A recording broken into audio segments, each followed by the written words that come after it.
fueron ayer y ya se sienten mal pasado mañana, enseguida va al correo y dice, hágame la histoplasmina, ¿qué les va a dar positiva? No, entonces jóvenes van a decir, no, es que no tengo histo porque la histoplasmina dio negativa. El mismo médico les debe decir, ¿sabe qué? ¿Cuánto tiempo tiene que se expuso a la fuerza? Ah, pues no, o sea, que regrese en 2 semanas y sigue con el cuadro respiratorio, seguramente ese tiempo ya me va a dar antes, ¿no? Porque son, obviamente, células especializadas las que están ahí. ¿Y si es fulminante? La que sigue. Si es fulminante, aunque fuera, no.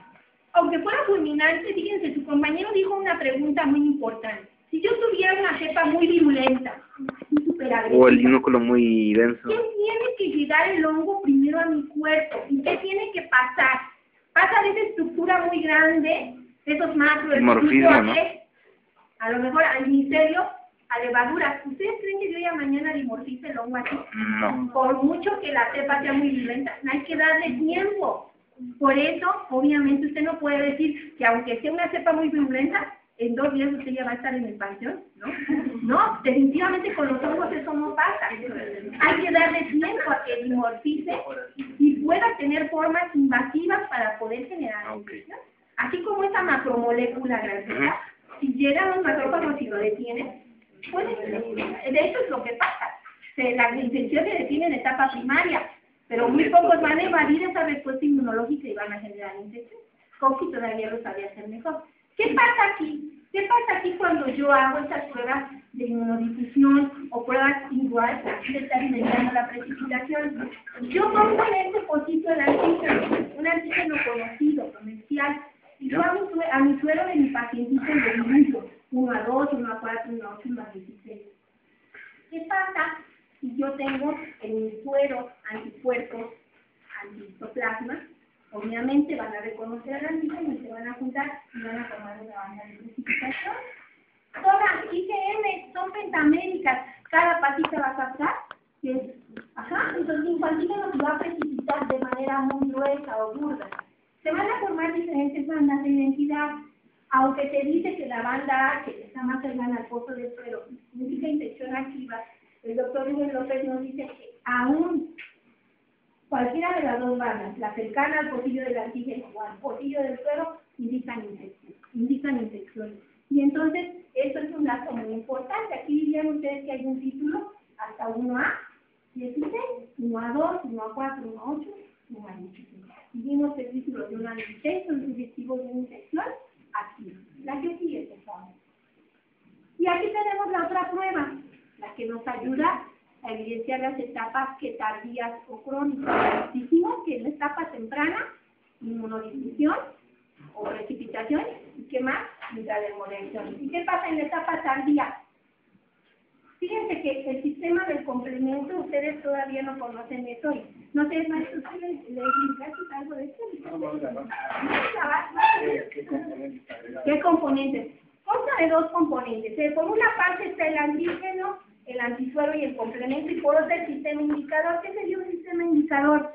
Aquí hablamos de eritrocitos y precisan glóbulos rojos y una hemolicina contra estos glóbulos rojos. ¿Qué pasa aquí? Es una prueba muy sencilla, que después se trabaja así como Mickey Mouse, les vamos a decir. El complemento es una serie de proteínas séricas que están en el suero y que siempre que encuentren una unión antígeno-anticuerpo gas, se pega.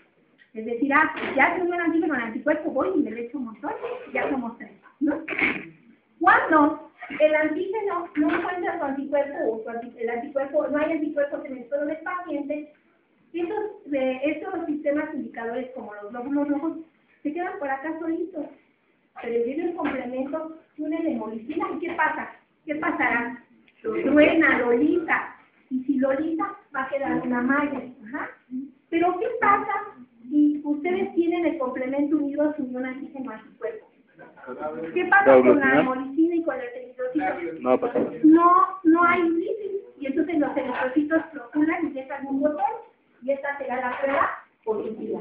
Si se juntó el antígeno con el anticuerpo y no hay lisis, quiere decir que la prueba es positiva. Y entonces, jóvenes, este es un sistema que, aunque tiene mucha razón el doctor, el maestro Resendi, tiene razón en que es ya en desuso.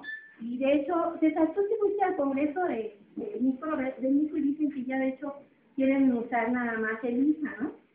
Que hablaron de eso, que era, pero es muy costoso el kit de ISA, o sea, no sé si realmente redunde. Yo a lo mejor pensaría que en el INE, en el enfermedades respiratorias, valga la pena comprarlo, pero en otras dependencias no creo que lo hagan, siguen trabajando con medicación de complementos. Bueno, la que sigue, por favor.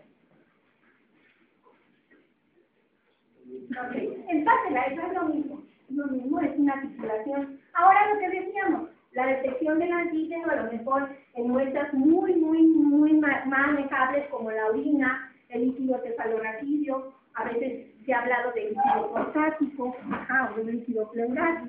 Para poder, aquí que tenemos que tener, obviamente, el antígeno se lo detectamos en la muestra y que tenemos entonces anticuerpos altamente purificados para que se dé la reacción antígeno-anticuerpo. La que sigue. Aquí ya está la probabilidad de hemorragia, es intradérmica, no subcutánea, ¿sí? Sino la metemos con la gel de insulina entre la dermis, ponemos el punto 1 de histoplasmina, generamos esta papulita que después de 48 horas vamos a ver esta hidratación y este enrojecimiento mayor de 5 mililitros. Si solamente está rojo, la prueba no es positiva, tiene que estar indicado, ¿sí?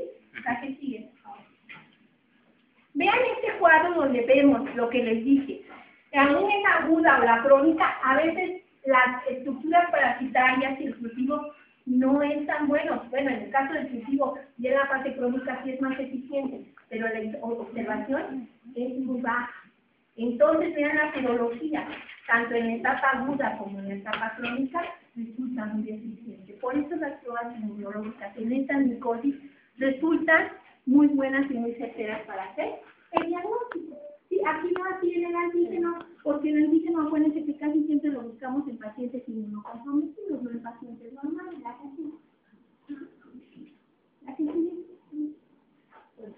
La que sigue, esa igual, es lo mismo.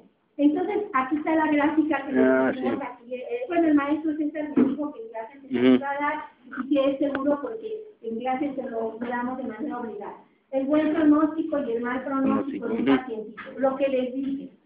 Siguiente. Las 8 primeras semanas, estos anticuerpos IgM, y aquí le vamos a poner los vectores para que más o menos me entiendan. Estos que son IgM, o anticuerpos pentaméricos, o los anticuerpos especificantes, se van a empezar a elevar desde la segunda semana y decaen en la octava, ¿no? Sin embargo, ¿qué pasa con estos anticuerpos que son los fijadores de complemento? Vamos a ponerla. Estos son las IgM, el paciente no conozco, y esto sería lo que... Los IgM. Ajá. Si yo estoy atendiendo a mi pacientito y lo resuelve favorablemente, van a decaer y cuando desaparezca el hongo, y obviamente estos siempre van a desaparecer a la octava semana.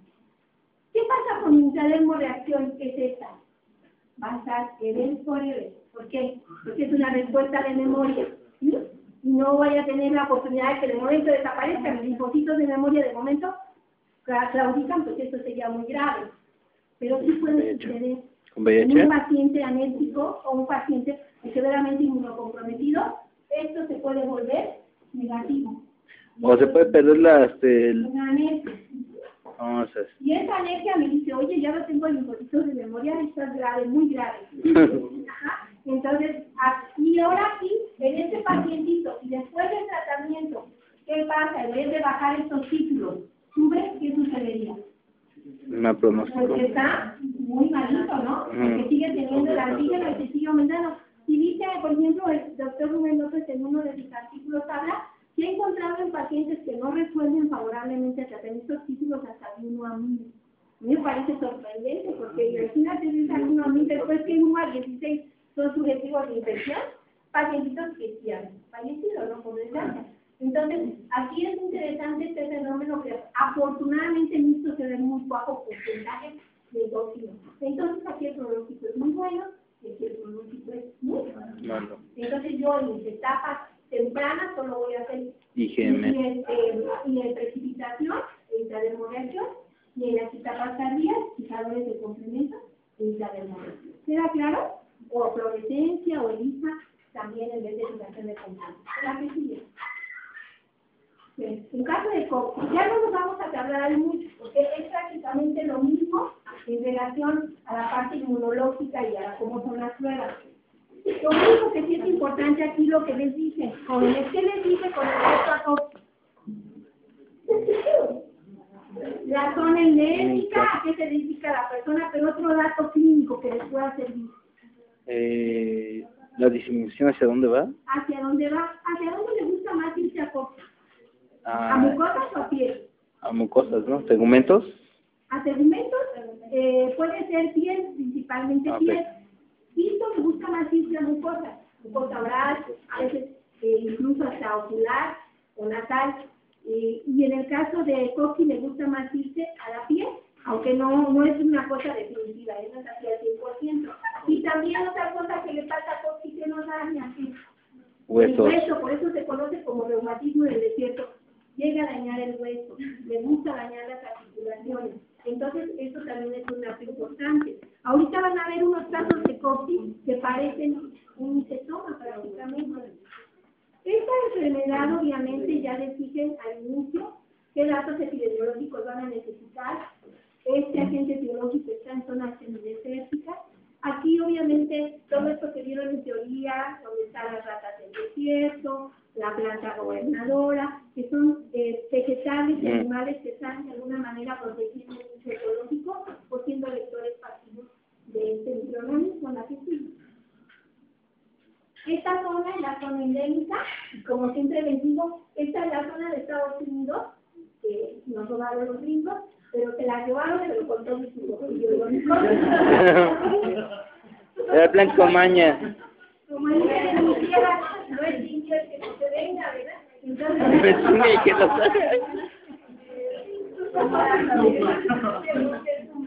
pero bueno, chicos, aquí en esta zona da las condiciones propicias para que el hongo esté en un hábitat donde esté en su fase vegetativa y cuando se formen aerosoles los podamos aspirar. Bien, estas lesiones, que generalmente estas formas pulmonares también las puede dar una tuberculosis, las puede dar la misma histoplasmosis. Pero un dato que es importante y que seguramente a lo mejor lo discutieron en sus artículos. Algo que es importante en una histoplasmosis o coxicomicosis es que puede quedar latente el microorganismo en zonas calcificadas. Y cuando se da una baja inmunológica, a lo mejor exacerbarse. Por eso, jóvenes, cuando un cuadro respiratorio es sugestivo de una infección fúngica, sugiere el médico, el infectólogo o el neumólogo decir, ¿sabe qué? En 6 meses vuelvas a venir a hacer la prueba inmunológica, a ver cómo está, cómo va. Para que no haya, a lo mejor, en un momento dado, la posibilidad de que quede calcificado, quede latente y se reactive la infección cuando ustedes hacen por una cirugía o un problema que puedan tener de baja inmunológica. La que sigue, por favor. Vean que la raza filipina es la más asediada por COVID, mientras que la raza blanca es la más común que tenéis en histoplasmosis. Y vean, este histoplasmosis inició, esta COVID, perdón, inició en pulmón y llegó a piel. Y vean cómo te da incluso estas círculas que nos pueden llegar a aparecer un micetoma. La que sigue, por favor. ¿Por qué esta predilección de razas? Fíjense que eso se ha visto por el HLA. El HLA de 27, incluso el grupo sanguíneo B positivo, también está influenciado. El HLA son antígenos de histocompatibilidad, y estos antígenos de histocompatibilidad no es fácil entenderlo, pero son esa clona antigénica que tenemos todos los seres vivos, y que incluso a veces se habla de clonas de antígenos secuestrados. Por ejemplo, el HLA de 27